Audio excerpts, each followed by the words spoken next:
amis qui attendent moi à soya, quel que soit côté où moi voulais souhaiter ou bienvenue dans deuxième soirée semaine de prière gestion chrétienne de la vie.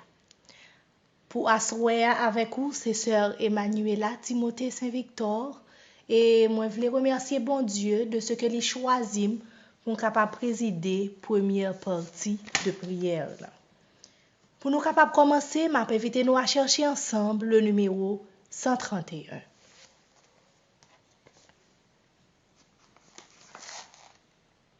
Rends-toi maître de nos âmes, Esprit Saint, Esprit d'amour,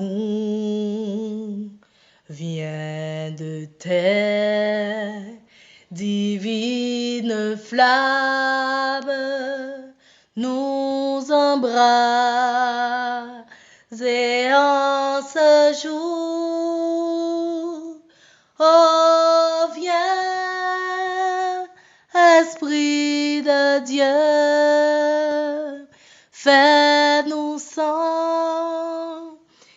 ta présence, revêt-nous de ta puissance et baptise-nous de feu, Esprit de Dieu, baptise-nous de feu. Viens, Esprit de la promesse, en nous scellant de ton son, nous dévoile la richesse de l'héritage d'un roi. Oh, viens, Esprit de Dieu, fais-nous sentir ta présence, revêt-nous de ta puissance et baptise-nous de feu, Esprit de Dieu, baptise-nous de feu. Forme-nous pour le service du divin libérateur. À ses pieds, en sacrifice, nous apportons notre cœur. Oh, viens, Esprit de Dieu, fais-nous sentir ta présence, revêt-nous de ta puissance et baptise-nous de feu, Esprit de Dieu, baptise-nous de feu. Esprit de vie et de gloire, enduis-nous de jour en jour et de victoire en victoire jusqu'au céleste séjour. Oh, viens, Esprit de Dieu, fais-nous sentir ta présence, revenons de ta puissance et baptise-nous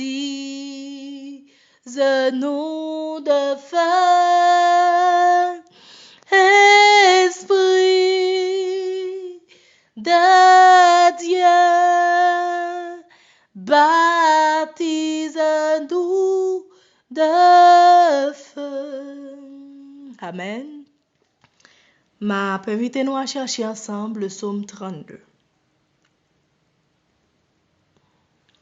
Sans Saint-Esprit, bon Dieu, dans la vie, nous ne sommes pas capables d'accomplir rien. Et nous connaissons que bon Dieu confie nous en grande tâche. Il dit nous, allez pour lui. Avec Dieu en premier, j'irai. C'est thème ça qui est retenu pour semaine de prière là. Nous lisons le psaume 32 dans un esprit de prière. Heureux celui à qui la transgression est remise, à qui le péché est pardonné. Heureux l'homme à qui l'Éternel n'impute pas l'iniquité et dans l'esprit duquel il n'y a point de fraude. Tant que je me suis tue, mes os se consumaient, je gémissais toute la journée, car nuit et jour ta main s'appesantissait sur moi. Ma vigueur n'était plus que sécheresse comme celle de l'été. Je t'ai fait connaître mon péché, je n'ai pas caché mon iniquité. J'ai dit, j'avouai mes transgressions à l'Éternel, et tu as effacé la peine de mon péché. Qu'ainsi tout homme pieux te prie au temps convenable. Si de grandes eaux débordent, elles ne l'atteindront nullement. Tu es un asile pour moi, tu me garantis de la détresse, tu m'entoures de chants de délivrance. Je t'instruirai et te montrerai la voie que tu dois suivre. Je te conseillerai, j'aurai le regard sur toi. Ne soyez pas comme un cheval ou un mulet sans intelligence. On les bride avec un frein et un mors dont on les peur, afin qu'ils ne s'approchent point de toi. Beaucoup de douleurs sont la part du méchant, mais celui qui se confie en l'Éternel est environné de sa grâce. Juste, réjouissez-vous en l'Éternel et soyez dans l'allégresse. Poussez des cris de joie, vous tous qui êtes droits de cœur. Amen. Je m'approche de toi. Je m'approche de toi.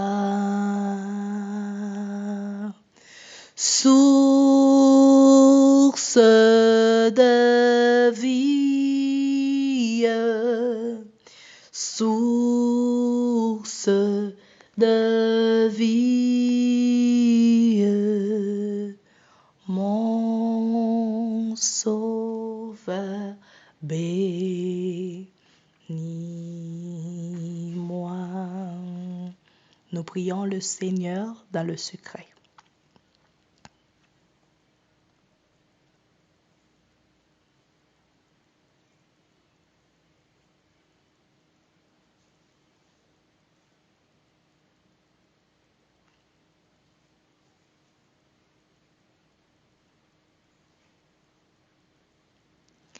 Quel ami fidèle et tendre nous avons en Jésus-Christ, toujours prêt à nous entendre, à répondre à notre cri. Il connaît nos défaillances, nos chutes de chaque jour. Sévère en ses exigences, il est riche en son amour. Amen. Pourquoi Dieu fait-il des hommes ses ambassadeurs? L'avancement de la cause de Dieu ne dépend pas des hommes. Dieu aurait pu faire des anges les ambassadeurs de sa vérité. Il aurait pu faire connaître sa volonté de la même manière qu'il a proclamé la loi au Sinaï, de sa propre voix. Mais avec le dessein de cultiver en nous un esprit de désintéressement, il a choisi d'employer les hommes à l'accomplissement de son œuvre. D'où la nécessité pour nous d'aller pour lui.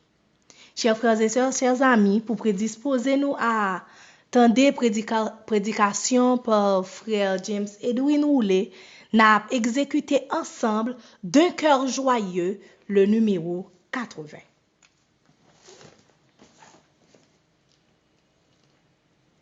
Le numéro 80. Christ est ressuscité, quand des chants joyeux, son triomphe en tout lieu soit exalté. À toi la gloire et l'honneur, ô Sauveur, ô puissant Rédempteur. Du sépulcre tu sortis vainqueur, prince de vie et prince de paix. Gloire à toi, gloire à toi, gloire à toi, gloire à jamais. Christ est ressuscité, cherche en lui toujours. Ô peuple racheté, force et secours.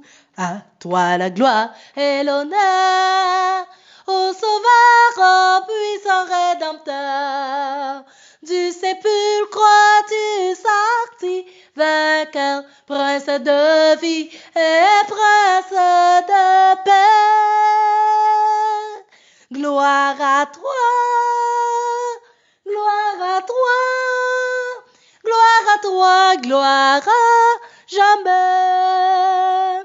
Christ est ressuscité, par lui nous vivons, et dans l'éternité nous régnerons.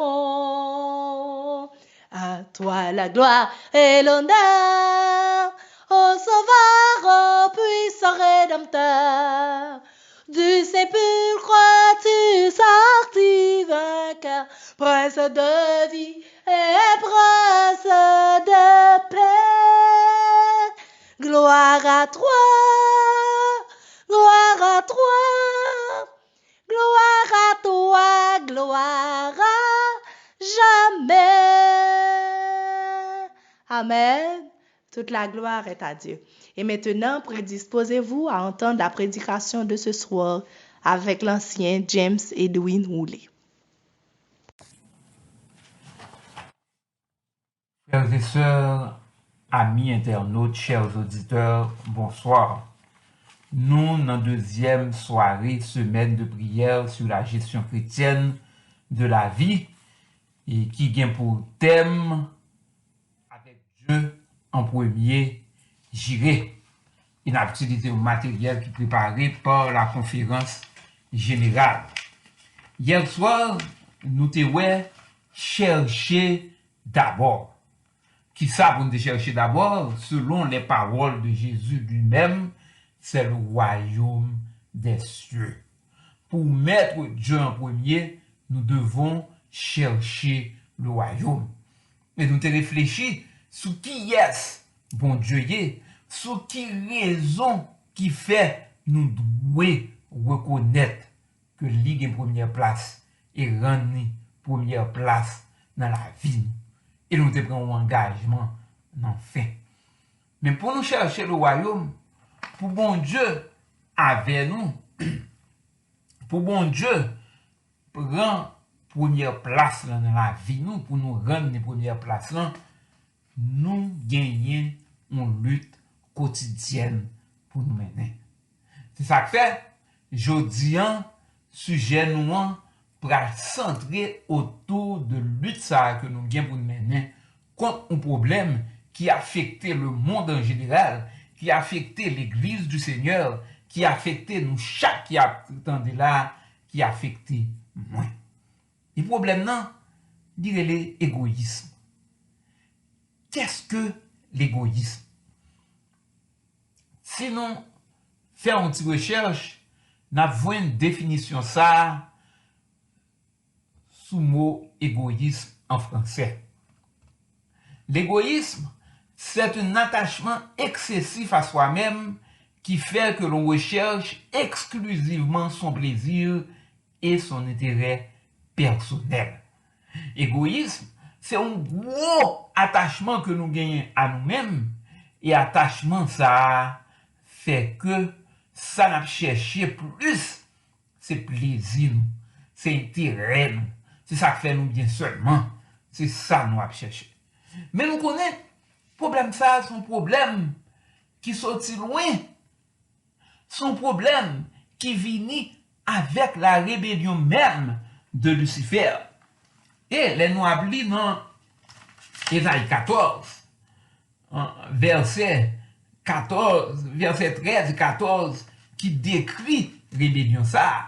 N'a pas que l'ennemi de nos âmes te dit, j'élèverai mon trône au-dessus des étoiles de Dieu. Je m'assierai sur la montagne de l'assemblée à l'extrémité du septentrion. Je monterai sur le sommet des nues. Je serai semblable au Très-Haut.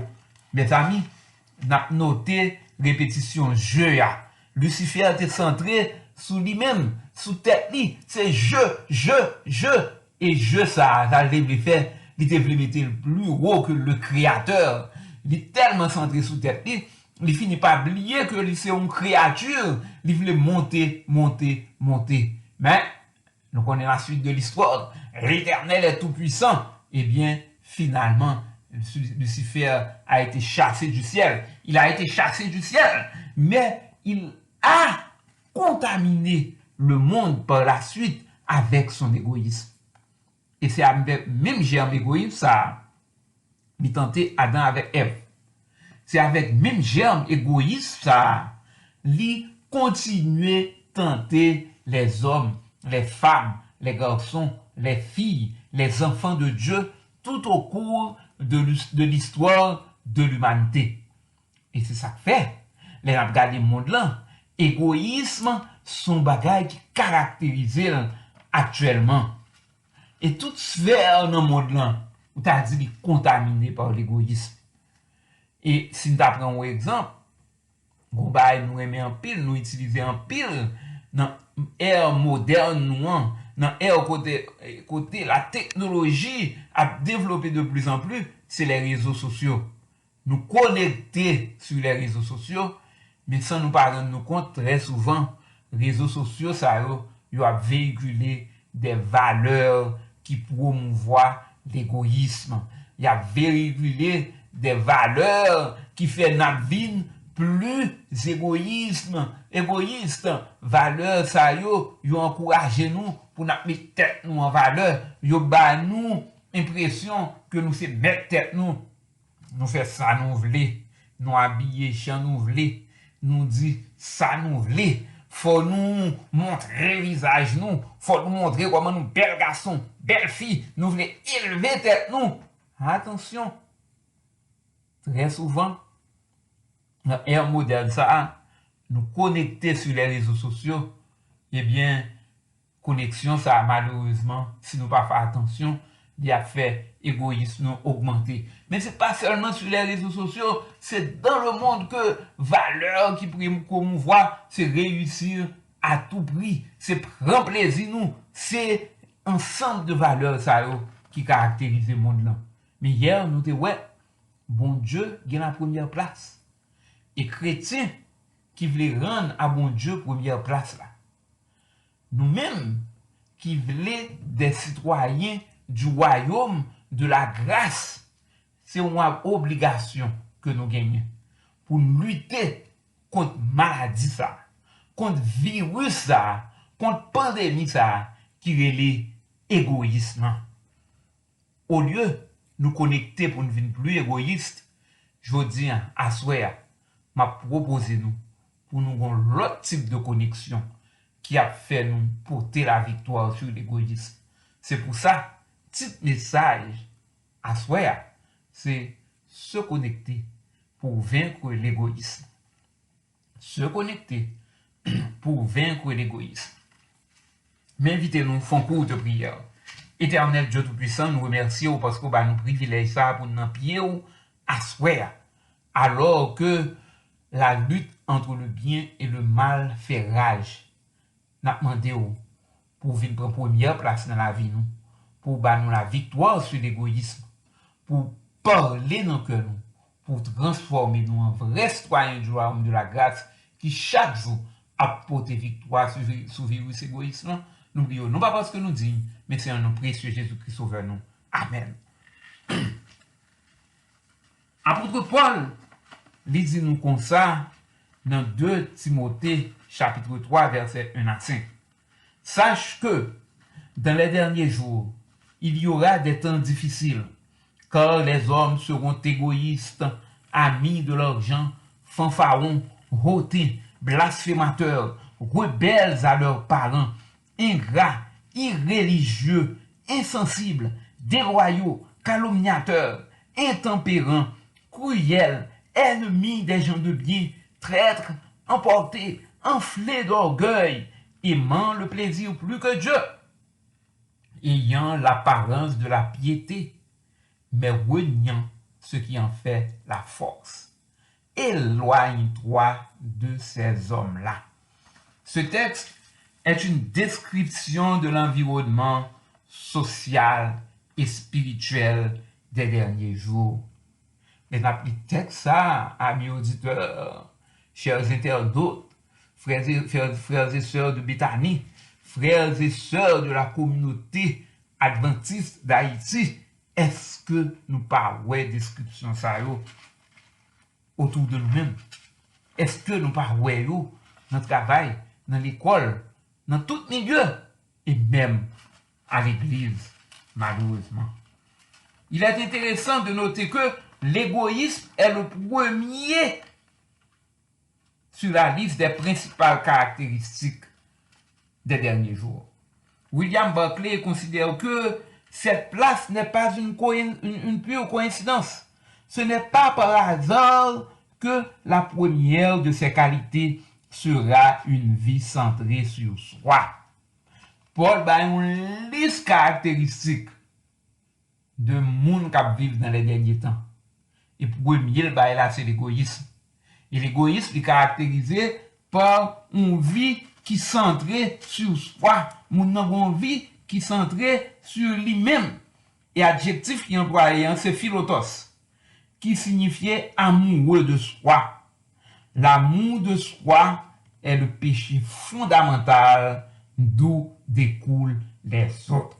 C'est pas un hasard qui fait que première caractéristique que Paul présentait, c'est l'amour de soi, c'est l'égoïsme, parce que ça, depuis la caillou, la grandi la caillou, et bien l'autre problème a grandi tout, parce que l'égoïsme, l'égo a grandi, plus la grandi, c'est moins mon Dieu qui place la caillou, et toute l'autre caractéristique où a tombé là-dedans. Ellen White considère aussi l'égoïsme comme le problème fondamental de l'humanité. L'égoïsme constitue la racine de toute dépravation et du fait que les êtres humains se sont soumis à son pouvoir, le monde aujourd'hui offre le spectacle de la désobéissance à Dieu. Égoïsme, c'est base toute une série de dépravations, de péchés qui viennent exister. C'est parce que nous voulons courir après le plaisir, après la réussite, nous éloigner nous de bon Dieu et nous tomber dans toute qualité causée, un petit bon Dieu, pas à supposer là-dedans. Et passage que nous sommes tout à l'heure de Ellen G. White, nous voyons dans le conseil à l'économe, page 27. Ellen G. White décrit l'égoïsme comme la désobéissance à Dieu. Ceci est à l'opposé du concept de mettre en premier un Dieu régnant que nous encourageons pendant cette semaine. Semaine ça, nous avons encouragé nous pour nous rendre à bon Dieu place que lui gagne. Première place là dans la vie nous, l'égoïsme aller à l'encontre de ça nous voulons faire. By bon Dieu, la première place que en fait que lui gagne qui appartenu à lui-même. Cette situation existe parce que cela reflète une caractéristique fondamentale du prince de ce monde. L'esprit d'égoïsme est l'esprit de Satan. Qui est touché par le problème de l'égoïsme? Paul décrit-il seulement la condition morale qui prévaut dans la société en général avant la seconde venue de Jésus? On a remarqué que Paul parlait de monde qui gagne l'apparence de la piété, qui a introduit dans les maisons, qui a pas prendre toujours, sans pas jamais connaître ça pour connaître. Paul parle de type d'homme. Mais mes amis, si on parle de monde qui gagne l'apparence de la piété, il va parler d'un croyant, non là. Si on gagne l'apparence de la piété, ça veut dire ou une sorte de religion au moins. Paul voulait faire nous comprendre là que nous en temps nous même l'égoïsme a fait ravage. Dans la société, oui, mais dans l'église, dans tout. Et nous disons, l'égoïsme, l'esprit d'égoïsme est l'esprit de Satan. Et citoyen du royaume de la grâce, c'est l'esprit de Dieu qui doit animer lui. C'est bon Dieu pour prier dans la ville. Et c'est pour ça qu'il faut nous créer un environnement qui permette nous combattre l'égoïsme. Nous devons créer un jardin côté la fidélité à croître. Il semble que Paul inclut des chrétiens qui vont à l'église et des responsables dans sa description de ceux qui se battent contre l'égoïsme. Et si nous sincères, si nous honnêtes, nous pouvons reconnaître que nous ne sommes pas immunisés contre le virus. Ça. Nous tous, nous avons certains égoïstes que nous devons combattre avec l'aide du Saint-Esprit. Dans quel but Paul donne-t-il une telle description à Timothée? Nous lisons au sujet de son intention. Éloigne-toi de ces hommes. Toi, ou même, moi-même, nous devons éloigner nous de l'égoïsme. Nous devons éloigner nous de tout le monde qui promouvoit l'égoïsme. Nous devons courir derrière l'égoïsme, la caille. Son but était d'avertir contre le fait de se plier facilement à la tendance dominante. Tendance maintenant, c'est favoriser l'égoïsme. C'est favoriser le monde, remettre de manière excessive, si bien que y a couru après le plaisir, les richesses illicites, yo vin ouais tête yo seulement, yo oublié mon Dieu, yo pas ouais monde. Et bien tant ça, nous pas plier nous à faire. Comment nous cultiver la générosité la caille nous alors que nous vivons dans un monde qui est marqué par l'égoïsme? Sacrifice à l'amour Jésus, c'est le plus grand exemple d'une vie altruiste, une vie qui dédiée aux autres. Alors que nous revisitons l'expérience de Jésus et de ses disciples dans le jardin de Gethsémane, Luc chapitre 22, versets 39 à 43, nous apprenons davantage au sujet de sa préparation pour vaincre l'égoïsme et rester fidèle. Jésus bat nous une stratégie, bat nous comment pour nous préparer nous, pour nous porter la victoire sous l'égoïsme et pour nous rester fidèles. Et une stratégie ça, nous qu'à dire, nous qu'à résumer en un verbe. C'est sortir. Jésus était dans la chambre haute avec ses disciples et il était gagné une séance de vie chrétienne ou communautaire. Il était gagné une communion. Il était dans une prière collective. Il était dans un service ensemble. Et à un certain moment, Jésus sortit pour aller pour y aller au jardin de Gethsémani. L'épisode du jardin commence ainsi.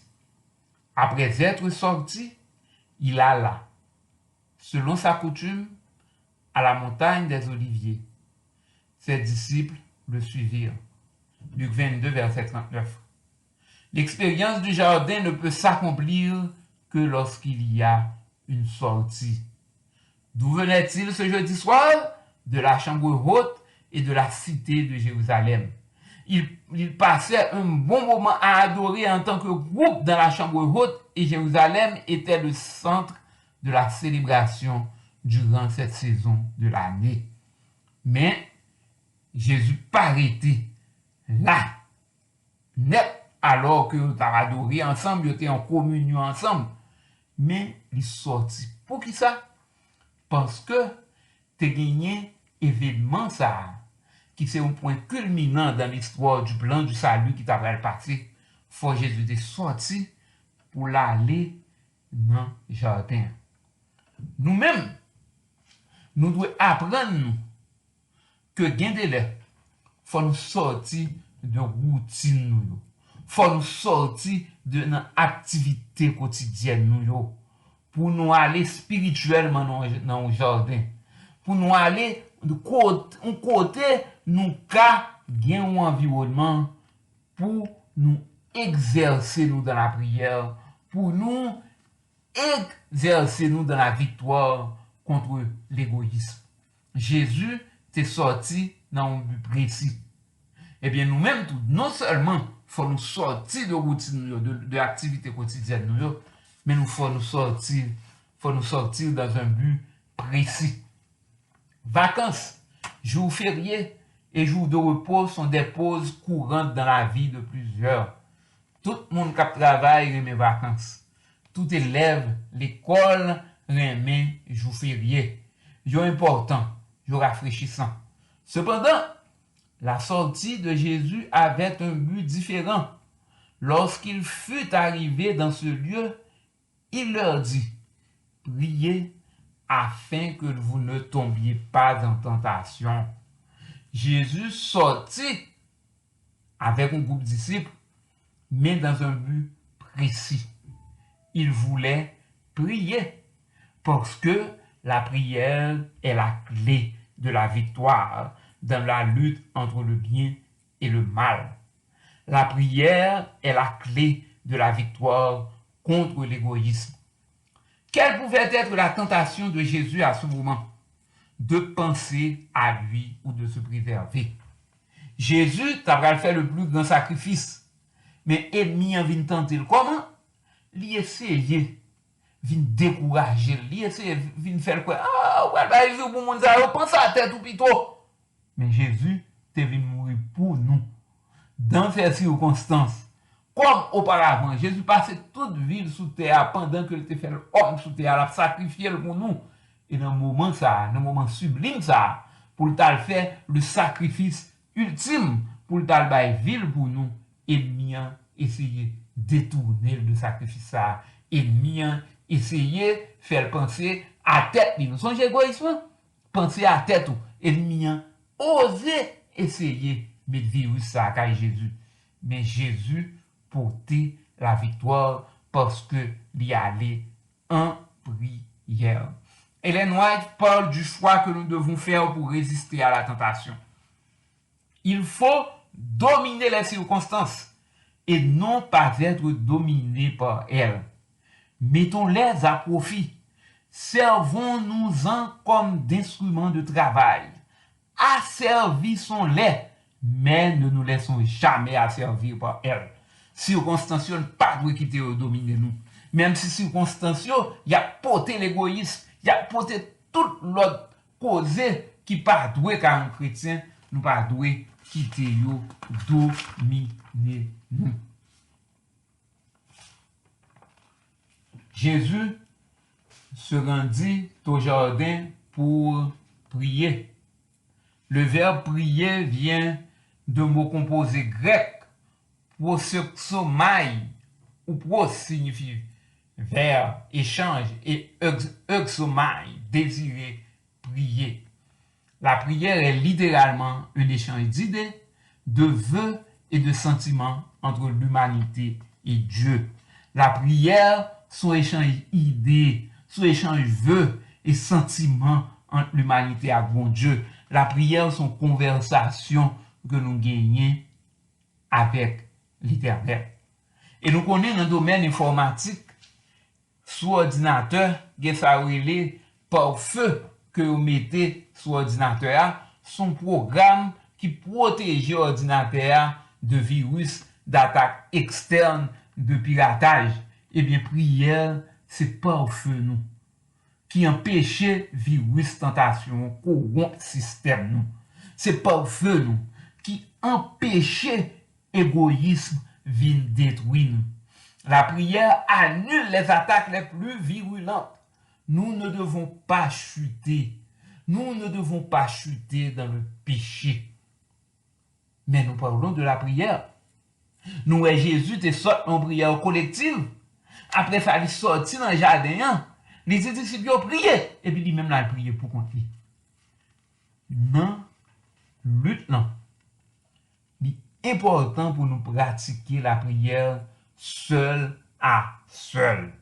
La prière personnelle gagne une importance capitale pour nous lutter ça que nous avons mené contre le péché et de manière particulière dans le cadre de la palliation contre l'égoïsme. Ne priait-il pas déjà dans la chambre haute? Oui, mais la prière avait quelque chose de différent. Nous lisons dans Luc 22, 41. Puis il s'éloigna d'eux à la distance d'environ un jet de pierre et s'étant mis à genoux, il pria. Jésus éloignait le disciple, lui mettait à genoux, lui priait.